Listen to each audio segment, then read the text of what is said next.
బతకాలని ఆశపడి వచ్చా. పరమాత్మ దయా అది మాకు చేసింటే అందుతుంది. లేకపోతే నేను కంటితో అక్కడ కంటితో బయటపడ్డాను. నేను అదే వస్తువులు నాకు సార్.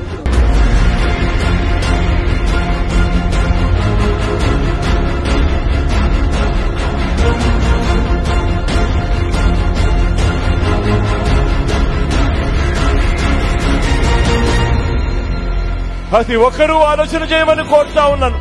మీ బిడ్డకు ఓటు వేయడము అనంటే ఈ 58 నెలలుగా మీకు జరుగుతా ఉన్న మంచిని మీరందరూ కూడా కొనసాగించేందుకు మీరు ఓటు వేస్తా ఉన్నారు అని దాని లెక్క.